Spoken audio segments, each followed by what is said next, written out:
And I taught Olympic weightlifting all day on Saturday and did a gymnastics seminar on Sunday for a group of 24 people. That's cool. So it was amazing. The people there were absolutely incredible, very, very welcoming. They welcomed me into their gym, of course, but also into their homes, their own personal homes. I didn't have to stay at a hotel. That's so cool. They were fantastic. It was amazing. That's the thing about the CrossFit community. Anytime you go anywhere, everyone's so cool. Everyone's so friendly. And it's funny because you walk into a gym like this, and it's a nice gym, grungy walls. There's really loud music playing in the background. Everyone's lifting heavy weights, and you walk in and you're like really intimidated and a little scared. You see guys that are jacked with their shirts off, and girls lifting weights heavier than probably you can as a dude. But when you talk to people in the CrossFit community, everyone's super nice. Super nice. Exactly. Like it seems very intimidating, but it's not. Yeah. So like the other when we were at Collingwood a few weeks ago, my wife and I. And we dropped into CrossFit Industries just because we wanted to get a workout in. We were on like a little getaway from the kids. And we walked in, and I'll be honest, like I was a little intimidated. It was a big gym.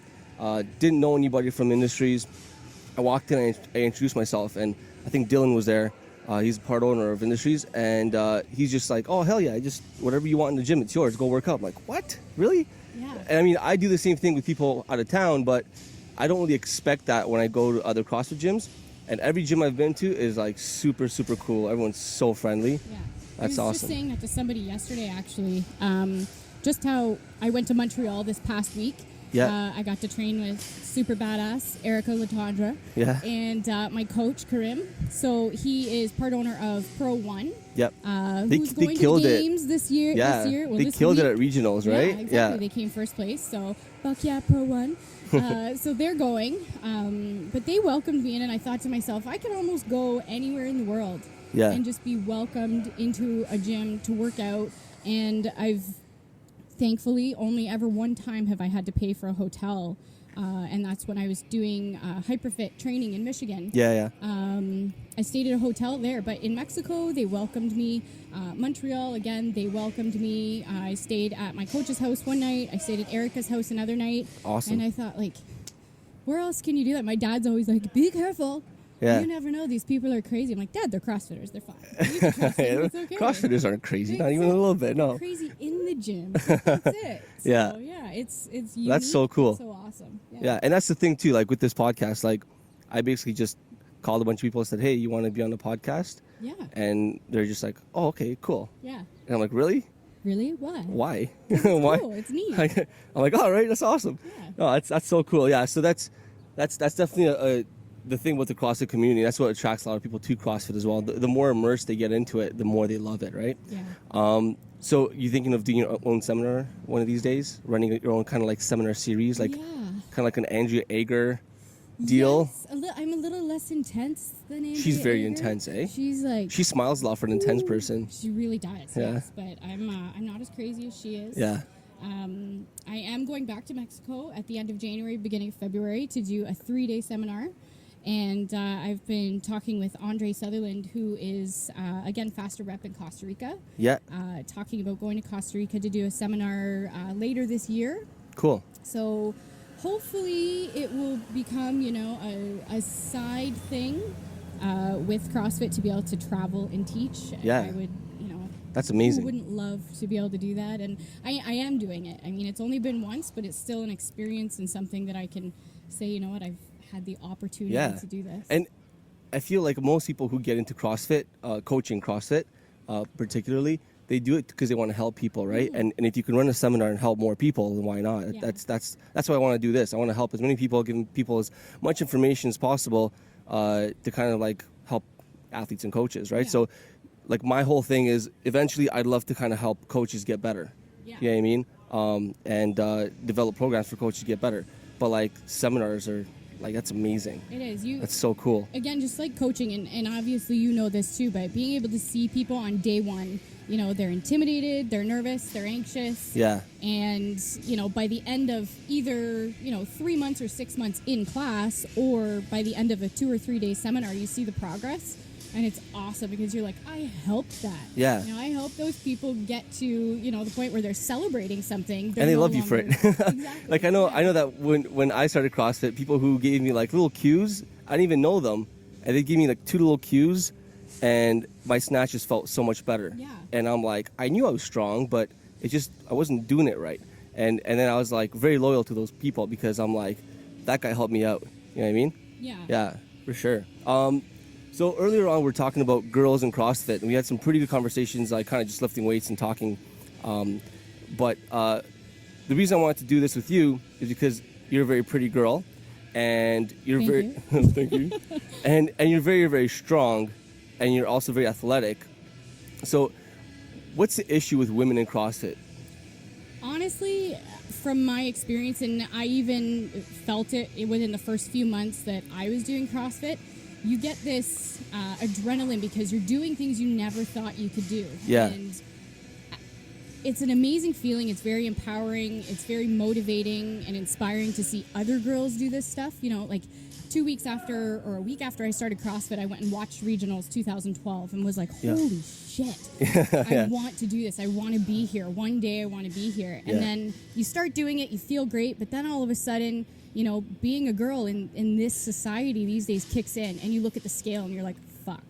I just gained 15 pounds. The first 3 months I did CrossFit, I gained 13 pounds. Yeah. I started panicking.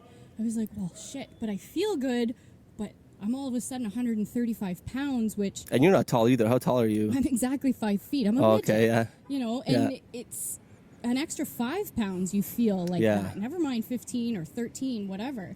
Since I've started CrossFit now, I think I'm about 135 pounds, give or take a pound or two, but I barely ever weigh myself anymore. Yeah, I think most people who do CrossFit just stop weighing themselves after a while. Exactly, unless you're doing a weightlifting meet, you don't really need to. Yeah, unless you're how you feel. That's right.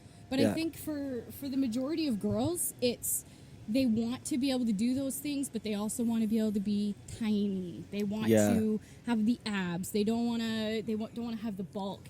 And for me, I have always been a bulky girl. Like, I have a photo of me when I was 10. I'm wearing a Mickey Mouse badass bathing suit and Nike shorts, and I have my arms crossed, and I have big arms and big legs. And people are like, oh, so you've always been like this? Well, yeah, I've been playing hockey since I was 4. Soccer legs. My dad, I have my dad's body, unfortunately, but...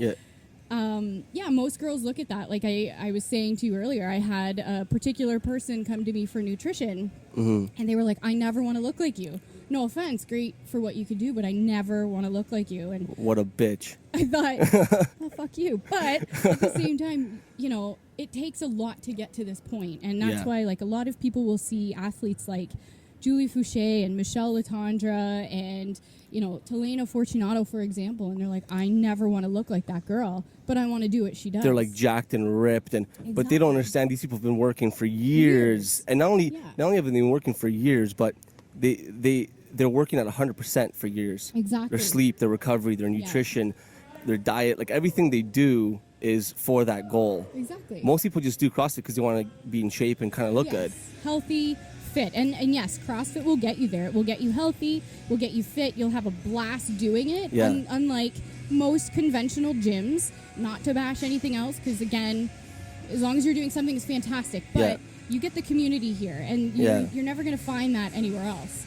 But you can't just walk into a gym just like, I think it was Rich Froning said, you can't just all of a sudden start basketball one day and be like, I'm going to the NBA tomorrow. You know, you have to put in the work, you have to put in the time. And these girls, like I said, they've got nutrition coaches, weightlifting coaches, endurance coaches, gymnastics coaches. They've got a whole freaking team that's putting them together like that. And then you have the other side of the equation, the people who come in and say, well, if I didn't have a job and I didn't have kids, I could be Rich Froning, I could be Julie Fouché. Yeah. Well, look at Val Bullshit. Vobrel, right? Val Vobrel has She's got kids. She's a full-time teacher. Yep.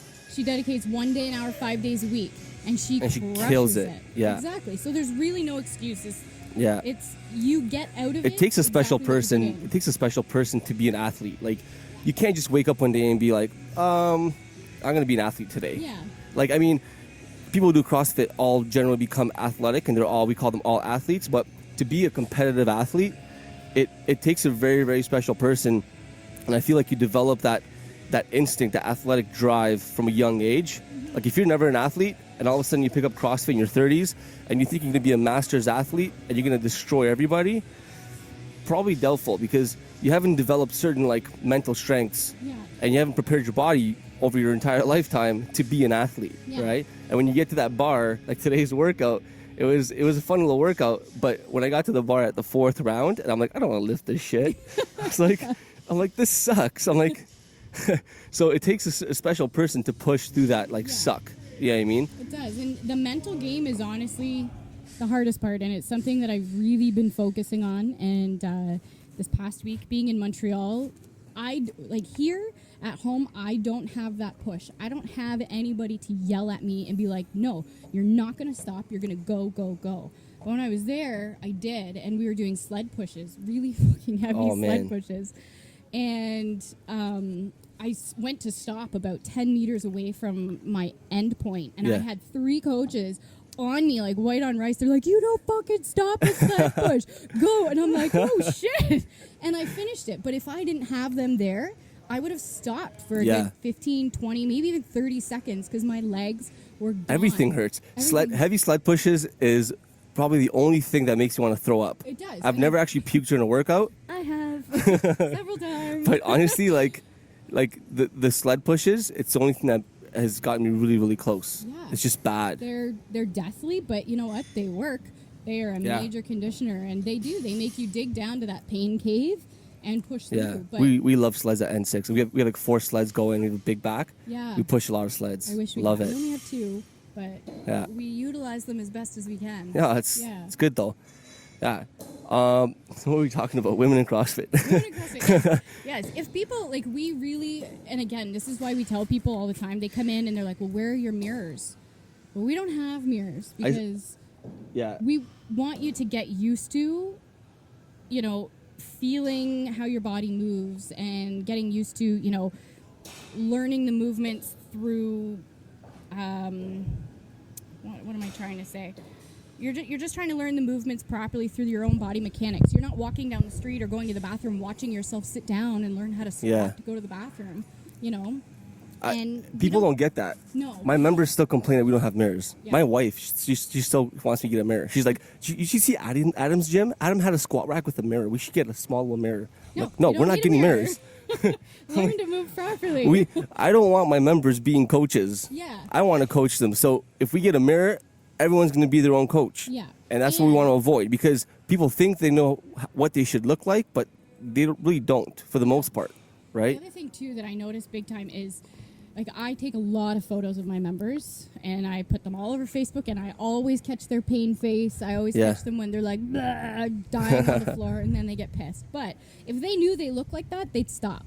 Because they think, oh, well, I look stupid. Who the fuck cares what you look like? You're doing a workout. The only one that's judging them is themselves. No one's actually even looking at them. And actually, when you see someone doing stuff like that, everyone's like, oh, that's badass. So you're pushing yourself. Yeah, I took a picture the other day of a lady at our gym. I showed you the girl with the abs, and the lady, she's in her 40s, 4 kids, and she's so happy. She's like, by the end of the year, my goal is to have abs.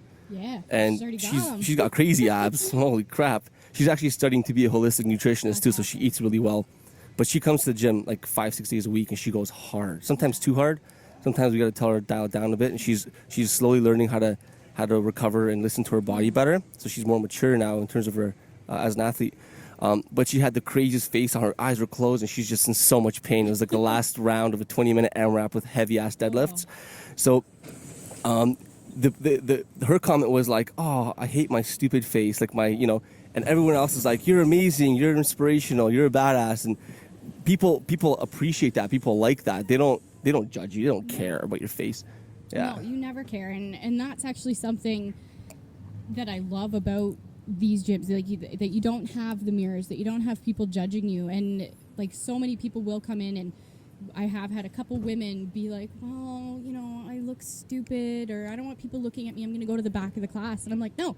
First of all, you're going to come to the front of the class, and you're going to work on that confidence, because you have every right to be a confident person in what you're doing. You're badass. You're here. You're throwing down. You're doing the same thing everyone else is doing. Who cares if you have to modify shit? Yeah. Everyone has to modify at some point. I'm modifying stuff right now because of my shoulder. Yep. who cares? I'm working up to a certain thing, you know?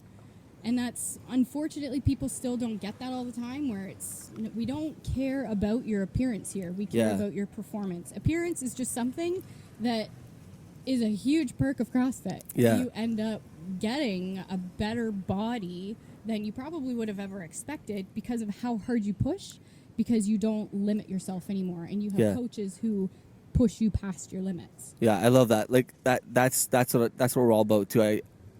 I like the whole approach of like, forget the scale, get fit, perform well, and then you'll look good naked after. Pretty much. But you don't have to worry about what you look like. Like right now, I'm like a good 10 pounds overweight, but I don't really care about being 10 pounds overweight because I'm getting strong as shit. My gymnastics are getting even better now than when I was lighter. So I can't wait till my conditioning session comes in. My coach is programming some crazy conditioning things starting August. Yeah. I'm a little scared, a lot of running and stuff.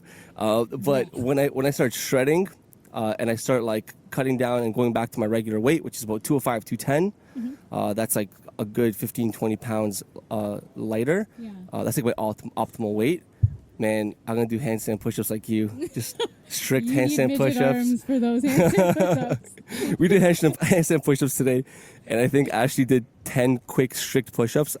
For the time it took me to do 3 kipping handstand push-ups. My arms are very short. Comes in handy. Yeah, so the whole thing is like, I think everyone who starts working out fitness, they do it because they want to look good, and that's the God honest truth. No one works out because they want to get strong or because they want to perform better or whatever. It's bullshit. People want to work out because they want to look better, they want to lose weight, they want to get more muscular, whatever, right? Because people are vain. We're all vain at the end of the day. But when you do start CrossFit, you fall in love with the performance aspect of it, and if you can get people to buy into that and they can start performing well, their body changes without them knowing. Like overnight, they don't pay attention to it. So I had 2 members put a testimonial picture up, and they look unbelievable. I didn't even realize how much they've changed because their performance has like gone through the roof, and that's what I'm concerned about. But their bodies actually changed drastically, and I see them every day, so I can't really associate. Looking at the before and after picture, I was like, holy shit! Yeah, they look really good. The one guy that keeps peeking his head out and laughing at us over there. Yeah, Duke. He actually sent over his 2-month progress photos. And again, because we see them every day, we just think, oh yeah, you're doing good. Yeah. Holy shit. It was like night and day difference. And even from, day 1 to now, complete and utter difference. And like strength wise, endurance wise, his appearance. And he started doing, his own like calisthenics type stuff. Yeah. And he's taken it to a whole new level, making his own gym backyard. And those are the legit members. I have a couple of those. They bought like their own like Rogue barbell and bumpers at home because they're weak and they want to get stronger. And like, you know what? In a few months, they've gotten shitload stronger because they need to do extra strength work on the side, right? But yeah, that's another thing. Like coming to CrossFit and doing CrossFit class is not going to get you to look like that. There's no way. If you do CrossFit class, you cannot look as jacked as Ashley. You cannot. You can't even perform close to that. And I found out the hard way. People who come to CrossFit, they're like, I want to compete. Yeah. I'm like, if you want to compete, dude, you need to spend time on skills. You need to get strong. You need to lift weights. You need to do way more Metcons. CrossFit is great for general physical preparedness, but it's not going to get you, like going to a regular CrossFit class once a day is not going to get you into competition shape. Not necessarily. I think for some people it might, but it's also exactly what you put into the workout, I think. Because we have some people here who, they've gone into scaled competitions, and like even Shelby coming with you to the Battle of the Boxes, coming to regular classes and stuff like that for an extended period of time gets them the basics, you're right, but it's not going to take them to that next level. If they push themselves, like hypothetically speaking, they look at a workout and it's, 4 rounds, 400-meter run, 10 handstand push-ups, 10 pull-ups, and 10 power cleans, right? Yeah. Whatever the RX weight is, if that's starting to get really light for them, maybe take it up a notch. Maybe move those handstand push-ups and pull-ups just to strict, or to butterfly, or to chest to bar if those are your weaknesses, and the power cleans, up that weight a little bit. I get what you're saying. So if you could still scale up for members that are getting better, exactly, to prepare them for competition. Exactly, that makes sense. Yeah, that's cool. The other thing too is like for some of our guys here, every now and then they'll be like, I really suck at this. I need to improve on that. We'll change their warm up a little bit. Yeah. And make it a strength versus weakness warm up. Like for example, on every minute on the minute, let's say their strengths are pull ups and their weakness is handstand push ups. Yeah. Give them 8 strict chest to bar pull-ups because that's a strength. They can bump it up a notch and give them 5 handstand push-ups, no kipping, just strict. Yeah. Back and forth for 10 minutes just so that they get a little bit of extra work. Yeah. Rather than just sticking to a conventional warm-up, amp it up a little bit for them. Because we do run a competition class here. It's starting back up in September, and a lot of people can't make it. It's once a day, 4 days a week, and the time might not work for, parents or people who have 9 to 5 jobs. It doesn't really work for them. So what are they supposed to do? Just never compete, right? Yeah. No, I think what I meant was like, you're not going to go to regionals. Oh, or no. like, not like doing local competitions. I whatever you said about like scaling up for people, I totally agree. Like 100% agree. Like I'll even change, if I know someone's strong, I'll even take away a strength session and make them do gymnastic stuff in terms of strength for a couple of weeks, throw them through a cycle of that. Yeah. That makes so much sense.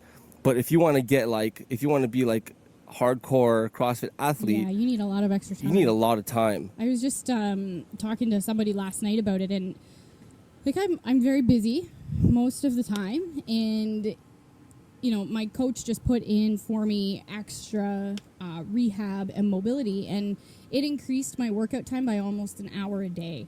Wow. So I come in and I do usually minimum 30 minutes. I'd say on average 45 minutes of mobility and rehab before my workout, every single workout. Then I get into it, do what I need to do, and I'll usually spend, it depends on the day, but 10 or 15 minutes cooling down, doing some more rehab and mobility. But that changes, some people can come in and get an hour and a half done. I'm here for usually 2.5 to 3 hours, again, depending on the day. And it's a lot of commitment to that. And you and I were talking about it earlier, where, you have to learn where can you get sleep in? Yeah. For me, I had to, like I said, turn on some sort of mindless, mind-numbing TV show just to shut my brain off so that I could sleep at night. Otherwise, I'm looking at maybe 4 hours of sleep because I can't turn my brain off. I'm just like, okay, what do I need to do? What is my day like tomorrow? Yeah, I went through that. I think a few weeks back, I was like waking up at like 4 o'clock in the morning, and then I'm not a good morning person. Like I usually just sleep in and not get out of bed. But I was waking up at like 3-4 o'clock in the morning, and I was just wide awake and just thinking about like the business and the gym and like the kids and everything else, right? And I was like, I can't turn it off. Yeah. And I was trying to keep my eyes closed, but I just couldn't turn it off. So for a while, I didn't even know why it happened. It's just really weird. Yeah. So it's same. Like until I figured out a good strategy to try and put myself to sleep. Also melatonin. I try not to, I don't want to rely on anything like that, but I'll usually take like half a tab of melatonin if I really need to. Yeah. And that at least knocks me out. But that has to be on days that I don't have to get up in the morning or I'm a zombie. I feel I'll do some cocoon. I like the Progenex cocoon. Yeah. If I had like a tough day and I feel like if I had a tough training day especially, and at night I still feel stressed out because I got to do a million things the next day, I'll take some cocoon. I'll sleep pretty good like that. I usually do that like 4 times a month. Yeah. Because that stuff gets expensive. Unless Progenex wants to sponsor Snatches and Scotch. Ooh. Just saying. I got the Progenex stuff. Kevin and I did a partner workout at Solid Ground in Markham. And we got first place. Woohoo. Oh, that's right. The Toronto, the GTA thing. Yeah. But one of the prizes was the Progenex. Wow, that's a nice stuff. prize. And I still have it because I'm like so. It takes forever. You can it lasts a long time. As long as you use it wisely. Like yeah. Like, screw they it. use it every night. No, yeah. I use it sparingly. I don't. I'm pretty good with using it. You know what else I like a lot? ZMA. I don't know if you heard of ZMA. No. It's just zinc, magnesium, and B12. B12 helps your body absorb magnesium. Basically, take a good magnesium supplement before you go to bed. It's like my nighttime routine. So I sleep really well. Yeah. Take a good magnesium supplement. Zinc, magnesium, and B12. It's just a combination that helps your body absorb the magnesium really, really well. And the first time I took that, I had some weird dreams, dude. I had a dream I was working out with Rich Froning in this garage. And like, no, like I think legit. That's a dream we've all had. No, like I usually don't dream about stuff like this. I honestly, I don't even dream all that much. Like, but the first time I took it, I remember this vividly.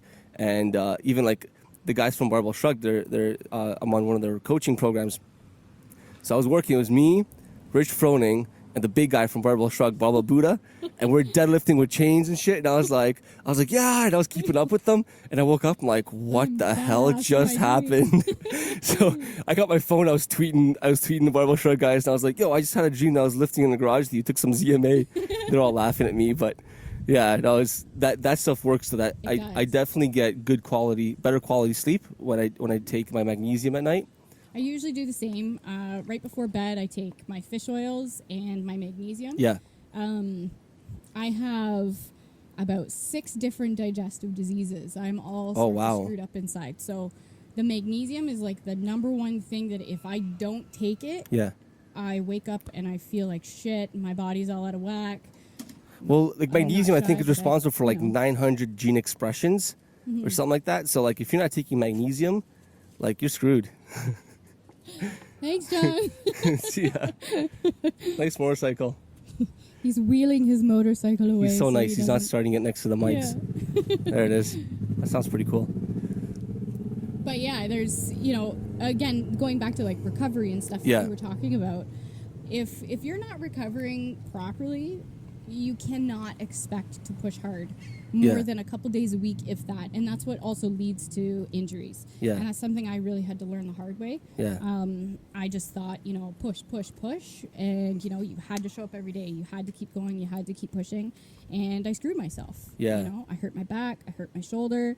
And now I'm paying for it. But it as horrible as it is to say, and I know a lot of people don't have to do it, but for me, I find that those injuries were a blessing in disguise because I like that. Really stopped me. They made me, get my shit together and realize, okay, you're being an idiot. They made you smarter. Stupid. Exactly. Yeah. So now, bye. See you, Gab. See you, man. And now it's like I focus so much more on recovery, but also, learning the perfect mechanics and the maintenance, all the stuff you need to maintain. Yeah. Exactly. So like the rehab stuff that he has, that Karim has me doing beforehand, if I didn't do it, I would feel like a bag of shit. I wouldn't be moving properly. I feel like I need to go to Montreal and like talk to Karim. They're awesome. Yeah, and I need to talk to this guy. Who's on Pro 1. Yeah. Prato. He's at the games right now. Nice. He helped me big time because on the Sunday last weekend, we had a few of our friends from Solid Ground come down, and we had like a 3.5-hour training day. It was saw that. You beat the hell out of them. Yeah, it was great. Yeah. But my shoulder, I caught a snatch really, really funny. Yeah. It wasn't a heavy snatch or anything like that, but I just caught it funny. And right away I felt my shoulder again. I'm like, fuck. Yeah. So again, the next workout we had for the day had toes to bar in it. I'm like, there's no point. It's just a workout. I'm going to do sit-ups. Yeah. Double the reps, perfectly fine, no problem. So I just didn't do anything else with my shoulder. But sleeping on it and then spending 7 hours in the car with my arm like this. Yeah. I got there in Montreal and I was like, my shoulder is fucked. I didn't think that the snatching on Sunday was that big of a deal, but apparently it was. Yeah. So Rock and Karim, they worked on it for me and it felt a million times better within like an hour. Wow. And they showed me everything that I can do on my own. You know, because people are always quick to be like, go to a physio. Physio. It's like you can do that shit by yourself. No offense to physiotherapists, but the majority of stuff you can do it here. Yeah, I mean, like I like going to like the chiro for like active release therapy. Yes. And then maybe for some acupuncture. That stuff is awesome. My shoulder actually froze up. Like it just had no mobility and it hurt in a certain position. I played softball for the first time in my life ever, and I struck out in softball. And my shoulder next day felt it. I was so embarrassed. Because I got up there, I'm like, I'm going to smash this ball. I'm a CrossFitter. I'm going to kill it. I struck out. And then I actually felt it the next morning. My shoulder just killed. And it was the good one, too. Yeah. This one I had problems with. And in the past, 8 months, I could say it's about 100% now. Like I'm pressing more than ever before. I'm catching snatches. So I feel really good. Yeah. But that acupuncture really helped me just open up that range of motion. Mm-hmm. So for that, I'd say definitely go to chiropractors. And then while you're there, they're going to give you things to work on as well. So keep a journal of your rehab. Of course. And just do that shit. Like, you can always ask any absolutely. Can you give me a handout? Yeah. I should be able to give you a handout Absolutely. with pictures and descriptions. We have a couple of videos on our YouTube channel of like, just basic shoulder maintenance, shoulder mobility, stuff like that for people to do at home. We give members bands and they do stuff like that at home by themselves. And we had this conversation in 2 podcasts ago with Adam Wade. Yeah. We were saying, like, why do we see CrossFitters getting injured so much? And we talked about, not listening to their coach and being overzealous and not being mature athletes. But a big part of it was that there isn't enough emphasis put on maintenance and prehab in CrossFit. There's like rehab and there's like warm up, but there's no prehab. So like your coach is doing an amazing job with all the prehab he's giving you, and that sounds like you're going to be an athlete for a very long time. I'm hoping. but most people don't do this. They don't. And when I used to do strength and conditioning back in the day, I used to follow a guy named Eric Cressy, and he had a ton of stuff. So my workout, like you said, my warm up was about 30 minutes, and it was a ton of shoulder stability, mobility, thoracic spine mobility stuff before I even started lifting. Yeah. And it was boring as shit, but I was like, if I'm going to listen to this coach, I'm going to do exactly what he tells me to do. So by listening to him, got me really healthy. Exactly. Right? Strong as well, but I got really healthy. So I noticed, I started with Karim beginning of June, so it's been about 7 weeks now, 6 or 7 weeks. And he had me doing a lot of this stuff because he knew my injuries, he knew my past. Yeah. So he had me starting with this type of rehab stuff right from the get-go. So I mean, nice. Catching that snatch last Sunday was just happened to be a shitty movement in the middle of a hard WOD. It happens, but at the same time, my shoulder, even though it got screwed up on Sunday, has never felt better since I injured it, which is great. And same with my back. I screwed my back trying to be a superstar on heavy deadlifts last year, a year ago this week. And I pulled something in my back, and I couldn't walk for 7 weeks. Holy crap. Adam Wade, he was helping me with that as well. I would go see him once a month, and he would adjust me and work on it and, give me some stuff to do as well. But, again, getting that injury was something that made me click and go, okay, you have to really buckle down and focus on perfect movement, not being an idiot and thinking, oh, I'm strong, I can lift this, no problem, Yeah. And for the first time since then, when I was in Montreal, Karim, again, helped me with my deadlift because I've been terrified to lift heavy since last year, basically. I haven't lifted anything over like 215 on a deadlift for a year pretty much, except for Best of the Best where I PR'd that day, but that was really stupid because I hurt my back again pretty stupid. But well, it depends. It depends. Like if you have a little bit of a tweak in a workout and you have a previous injury that you kind of tweak, it's not really bad per se. Like your shoulder catching a snatch, it happens. The only time that kind of happens to people, I think, is when they lose focus and they're in that intense WOD and they lose focus of their body awareness. Exactly. And usually it's not too bad. Like usually it's a tweak and it goes away in a couple of days, especially if you're doing your prehab and all that stuff. Yeah. That's going to happen your whole life. Like if you're going to push, it's going to happen. But the fact of like listening to your body and saying, you know what, I'm not feeling it today, I'm not going to do toes to bar. And I was in that situation. For some reason, I was like, my shoulder's feeling wonky, and I've had this feeling before, and I've pushed through it, and it felt okay, and then the next day, it felt mangled. Exactly. So I'm going to do GHDs, or I'm going to do something else, and it's not the end of the world because I want to work out tomorrow. Exactly. Right? Yeah. So don't kill yourself today. Train smart, and then in competition, you could decide to take those risks and see if they're worth the reward, right? Yeah. And learning how to recover faster, like a year ago, if I had hurt my shoulder the way that I did on last Sunday, I would have panicked. Be like, fuck, what am I going to do for the next 3 weeks? I'm screwed. Yeah. But knowing that I have the proper tools and I know what to do now, I'm fine. Like I could go in there right now and do chest to bar and chest to bar and snatch, and I'd be perfectly fine. I won't because I know that I need some more time. And that's smart because you're not going to get better at chest to bar, toes to bar for doing it for an extra week. Like, I mean, it's not like you're already good at toes and chest to bar. You just need to improve your speed and conditioning. So and your strength. So it'll transfer into toes to bar anyway. That's what people don't understand. They're like, if I want to get better at toes to bar, I got to do 1,000,000 toes to bars. No, you got to improve your strength and your conditioning, and then your toes to bar will get better as a result, right? I haven't pressed overhead in months, and I PR'd on all my presses last week by a lot. And all I was doing is improving my strength, my overall strength. And the thing that's improved the most is my squat, which helped my overhead pressing. Even my strict press went up, which was crazy.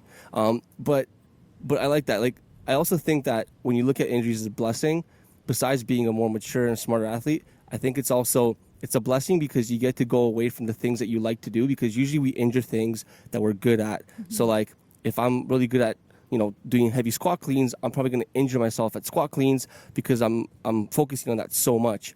And then that kind of forces us to step away and say, you know what, maybe I should work on my weakness. Like maybe I should work on handstand push-ups, or maybe I should work on, some kind of progression on a gymnastics skill that I really suck at. Like handstand walking for me. Me too. So like, that's how I feel as it being a blessing. Like when I hurt my shoulder really, really bad, everything got stronger. My pull-ups got stronger because I was doing weighted pronated grip pull-ups. So I was there was no pressure on my shoulder. I was doing a lot of deadlifts, a lot of squats, and I started doing a lot of single leg work, which also improved my strength and stability. So like I wouldn't have done stuff like that if I had my arms. I just want to push heavy shit overhead every day because it feels so good for some reason. Like whenever I get something heavy overhead, I just feel really good. Because you feel strong. Yeah. It's like me with squatting. Yeah. When in doubt, squat. Yeah. And when I squat and, I hit a PR or I do a lot of weight, I feel fantastic. Yeah. I don't need to be squatting the way that I squat every day. Yeah. I need to be working on, like you were saying, running or rowing. Yeah. You could always do that. Yeah, because I suck at those. Yeah. Same here. I hate running. And I just suck at running because I'm lazy. I probably should be better at running. I was actually like in high school. I was like the senior MVP in track. I was a sprinter though, so I can sprint fast. I was always a para athlete, but get me to run like 800 meters and longer. Yeah, I'm just like, oh shit. Same. I can sprint like 100 meters, which isn't 200 meters. I did the 1 and 2, and I did the 400 meter in high school. Yeah, and I almost felt like dying after the 400 meters. It's like 58 minutes of like death. 50 seconds of death, sorry. Yeah. So it's just brutal. So coming back to the discussion we had earlier with women in CrossFit, do you think that it's ever going to change? I mean, CrossFit's making a small dent in like what society deems, women to be, what society deems to be beautiful. Like I look at my wife right now. My wife has always been beautiful. You're the best. But she's had 2 kids. She's always very tiny. And she's like wiry strong. Those wiry strong people where she's like super skinny but like freaky strong. Yeah. So and she was always good at running. Always had buckled knees, right? So she didn't have good running form. She just liked to run because she was so light. But when she started CrossFit, and she started CrossFit because it was in our garage, so it was so convenient. Yeah. And she started CrossFit, I think, when her son was 4 weeks old, our second kid. Yeah. Good for you, shit. Yeah. And this is 16 months ago. She could do pull-ups with the green band probably, and she was like 100 and I don't want to offend her. 110 pounds. Always go lower not to offend. I don't know. I think she's like 110 pounds or 115 pounds. I'm not really sure. And she weighs more than she's ever weighed before. But when she wears shorts, she has little quads and she has like nice calves. And before she'd walk around like this. Now she's got like really nice collarbones, shoulders, and she's like, her back is nice and straight. And it's not even like she looks amazing. Like she looks better now than she's ever looked in her life in terms of her body, her physique. Yeah. She's got like little abs. It's crazy. But the way she moves and her functionality is just unreal. Yeah. Right? And she was getting bigger. And for her, she's like, I'm so heavy. She's weighing herself. Like, stop weighing yourself. You look great. Right? And she kind of slowly got away from weighing herself and worrying about looking big. She's not big at all. She's really skinny still. But even her, like her mentality was like, I can't gain weight because women need to lose weight. They're all about losing weight, right? But I don't know. I personally think, like right now, you see so many things like Dove is all about, you know, women's empowerment, and Yeah. you're beautiful on the inside and the out, and all that kind of stuff. So I think with the help of these exterior companies like Dove, who are trying to promote that everybody is beautiful, right? And that realistically, our biggest enemy is ourself. And that if you can start to love yourself first, as cheesy as it sounds, because everybody says it, it's fucking true. Yeah. It's so true, because it doesn't matter what the next 15 people think about you. They could think you're perfect, and you still think Yeah. that you look like shit for Absolutely. whatever reason. And like, a little bit personal here, but I don't really care because I'm pretty open. But I was married, and my ex was incredibly negative towards the fitness modeling. That was when a friend of mine was like, "You should try this. You'd do good." Blah, blah, blah. So I decided to do it. She encouraged me, whatever. And he was so against it. And he's like, "This is embarrassing. Why would you do this? You know, you don't look good. Why do you think you look good?" All this kind of stuff. And, you know, him and his family were like, "You are not allowed to put our last name on this because it's an embarrassment to the family." And right away, I'm like, well, should I be embarrassed? Like, do I look horrible? Da, da, da. And it was just a really negative experience. And I ended up getting second place, which I was pumped about. That's awesome. And they were like, "Yeah, whatever." And I'm like, okay, well, was that really, you know, did I suck? Do I look terrible? And from that point on, it was just like this mental thing in my head, because he was constantly like, you know, "Don't wear shorts. If we went to the beach, he would be like, cover up," and all that kind of stuff. I'm thinking, okay, should I not have confidence because I look a certain way? So from that point on, like, I didn't wear shorts. I didn't wear shorts until about a year and a half ago, till probably regionals. When I went to regionals, I refused to wear shorts because I hated my legs. I thought they were hideous. I'm like, they're fucking cellulite, and my ass is too big and everything. I hated it. And, you know, I had a hard time wearing dresses because I've had many times, including my uncle, who's a dick for saying it, but I know it's just who he is. But like 3 weeks ago, he's like, "What? You're fat. Are you on steroids? You look like you're on steroids. You need to lose weight. This CrossFit thing, like, you look too big and bulky." I'm like, "Do you even lift? Like, shut up. Come on now." But seriously, I'll pick you up and throw you. Exactly. I can squat you 3 times. But, yeah, it's just these outside influences, and sometimes there's certain people in our life, like I was telling you earlier, without saying any names, we have a few girls here who unfortunately they have such negative people in their life that don't understand that it's not just about appearances. It's about feeling strong and feeling powerful and feeling confident, and that's why when you come here, that's what you get. The shitty part is when they leave outside of these doors and that safety zone is kind of gone. People don't get that. You know, people don't understand. Like, I was out early last week before I went to Montreal and overheard a girl say, "That girl's got to be on steroids." And I felt like saying, "Do you have any fucking idea what I do every day? Do you have any idea how hard I work, not for what I look like, but for what I can do? You have no idea." But people don't get that. You know? The other side of that coin is one of my best friends is a very, very skinny girl. And she's stunning. She's beautiful, but she's got a lot of self-reflection issues because she's so skinny. And there was a lady that we used to work together, and there was a lady who was a larger woman, and she was always like, "You're so skinny." And finally one day my friend turned around and was like, "You're so fat." And it was like, oh my God, why? But it's the same fucking thing. And it's every once in a while I feel like saying that to people when they're like, "Oh, you're so thick, you're so muscular." "Oh, well, you're so fat and lazy." How does that feel? You obviously work hard on sitting on your ass, and I work hard on getting offline. You know, how would people feel if that's the response that was given back, or that's what people just came out and said? But I feel like that's that'd be cool if you could say that. But why can't we? I don't know. Really? Why can't we? You know, but because people get offended? Yeah, exactly. Yeah. But I feel like it's okay for people to be fat and have McDonald's every day. Like, I'm a teacher full time, so I teach kids, 13-year-olds, and there are kids who are like the fat kids in the school, and they know they're the fat kids, and they get mad that kids make fun of them for being fat, but they eat McDonald's every freaking day. Their parents, it might not be their fault, I don't know if it is, but their parents bring them McDonald's, literally. Every day, either Pizza Nova or McDonald's, and that's all they eat. And you're right. Like, whose fault is that? Kids at that age, if that's what they've been used to their whole entire life, that's right. unfortunately, they're predisposed to their environment, right? Yeah. And if the parents are, sorry to say it, but too fucking lazy to think of the health of their kids, unfortunately, what can you do about those kids? And for most people, it's like they feel so bad about like being shitty and eating shitty and looking like shit, because let's be honest, if you don't look good when you wake up out of bed, like I don't wear a shirt when I sleep. I sleep in my underwear, personal, but I've always done that my whole life. So when I get out of bed in the morning, I go to the bathroom. There's a big mirror, and I look at my body, and I'm like, hell yeah, I look good today, right?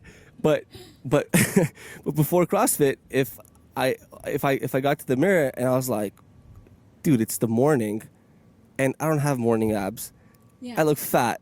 What the freak is going on? So see how I didn't swear there? Yeah. That was for the that was. I keep swearing. No, you can swear, but that's for the wife.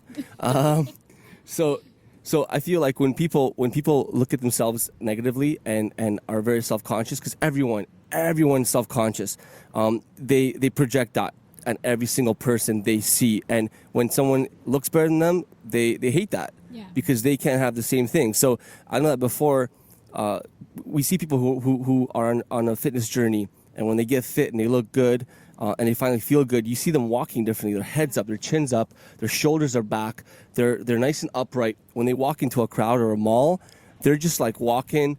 Like even before, when I was younger, I'd walk into a mall and I didn't want to make eye contact with people because I was very insecure. And now that I'm like more athletic and I feel strong, I don't even know what it is. I'll walk into a crowd, I'll walk into a mall, I'll walk into a party, talk to anybody, because I don't give a shit, bro. I probably squat more than you. Same. Do you know what I mean? Yeah, exactly. So the fact that I feel stronger in the gym is actually made me way more confident in life, and I can talk to whoever I want. And Mom tells me that people are intimidated by me. I'm like, why? I'm such a nice guy. Yeah. And she's like, well, you're big, and like you're like, you know, you talk to everybody and like you look at them. I'm like, well, isn't that what you're supposed to do to people? Well, most people don't want to do that. You talk to them, they're like, hey. Yeah. Who are you?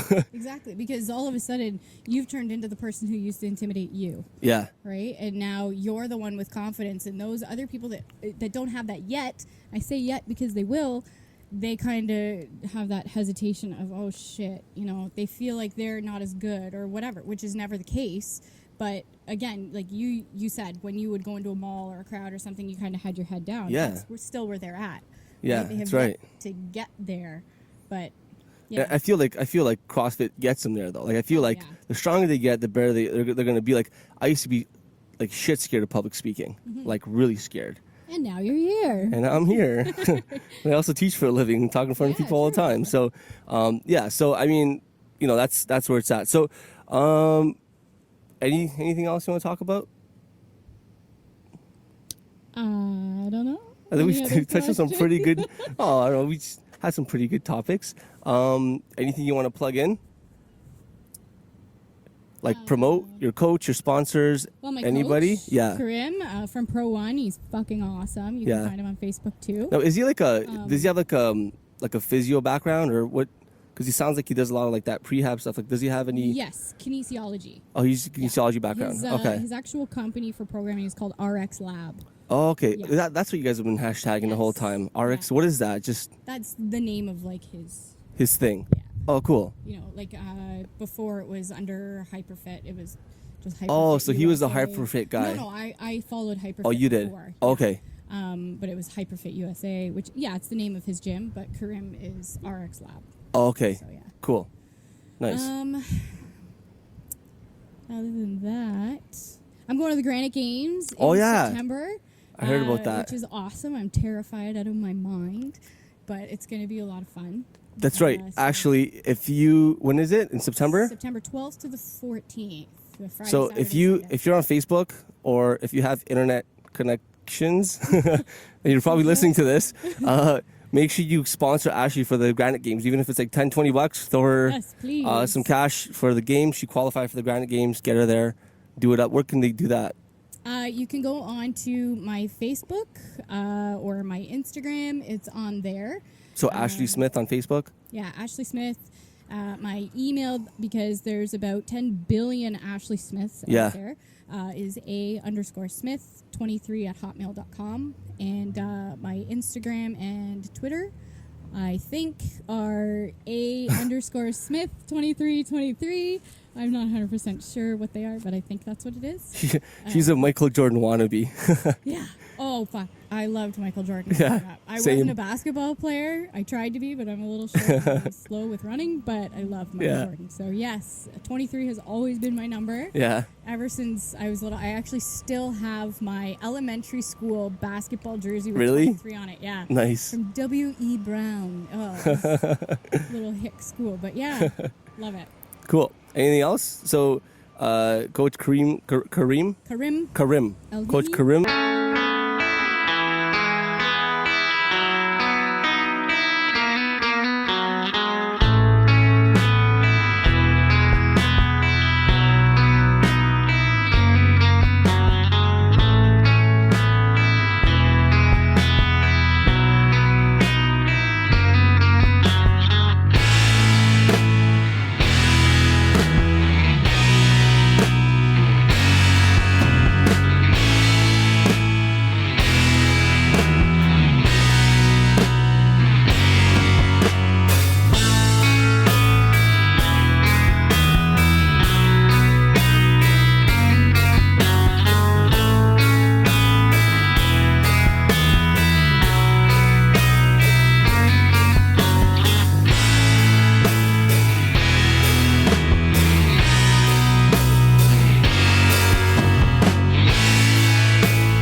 a shake.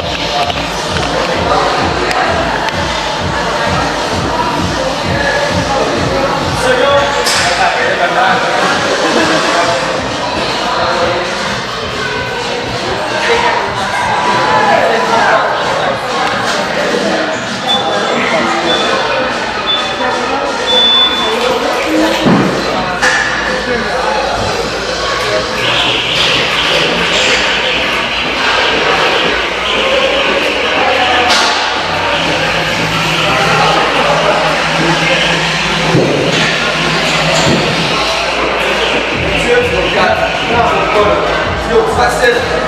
T'en saute, t'es devant la caméra. Lâche-la pas. 5 rounds, je veux pas qu'elle lâche. Let's go.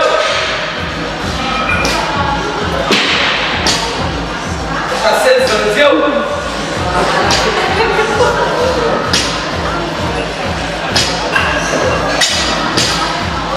Let's go, 4.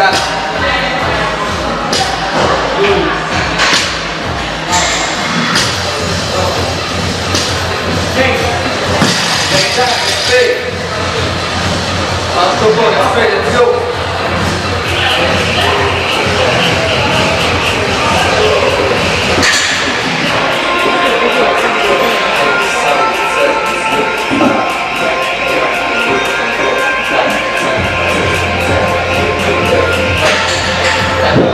Lâche-la pas, bord des pouces. Bord des pouces, let's go. Saute les avant, là.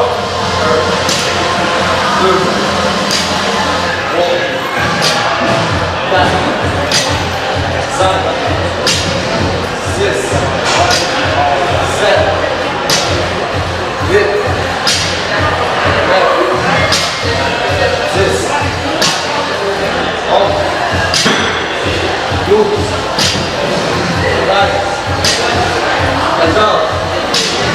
Hey, shot, garde la barre proche. Protège pas ton poteau, garde la barre proche. Let's go. Expect.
Side, side, side. Let's go. Ball in push. Y'a la barre proche de toi, tu utilises tes hanches. Ok, maintenant power. Vas-y pas dans son power, tu utilises tes hanches. Let's go. 1, 2, 3, 4, 5, 1, 2, 3, 4, 5, let's go. 6, 7, let's go. 8, 2 autres. Let's go, 8, 9, un autre. Let's go, 4, 10, comme ça. On jusqu'à 5, 1, 2, 3, 4, 5, let's go. 11, 12, let's go, il en reste 3. Let's go, 12, 9, let's go, 2 autres. 14, un autre. 15, un job. 24, let's go. Let's go, ready? Let's go. Let's go, let's go,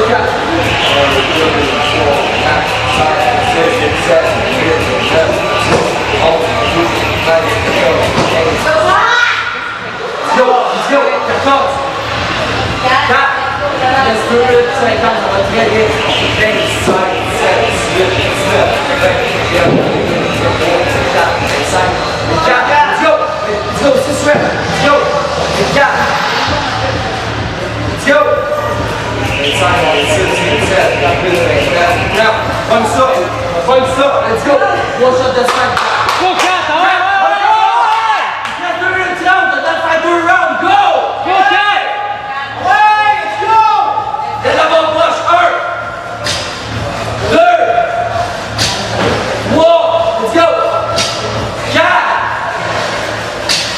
5, rentre d'avant, 25 secondes. 1, 2, 3, 4, 5, let's go, comme ça! 6, avance pas, ça fait pas mal! 7, let's go! 8, let's go! 9, turn up! 10, let's go! 5 secondes! 1, 2, 3, 4, 5, comme ça, let's go! Let's go! 1,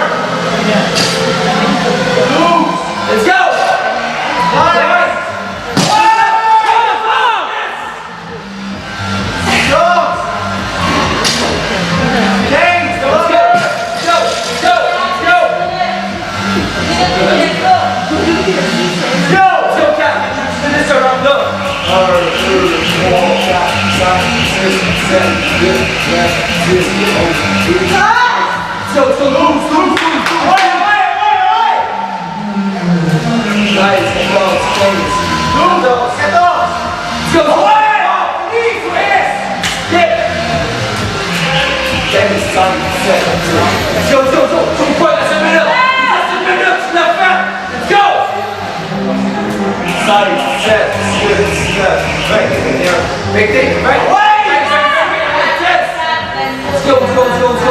Let's go.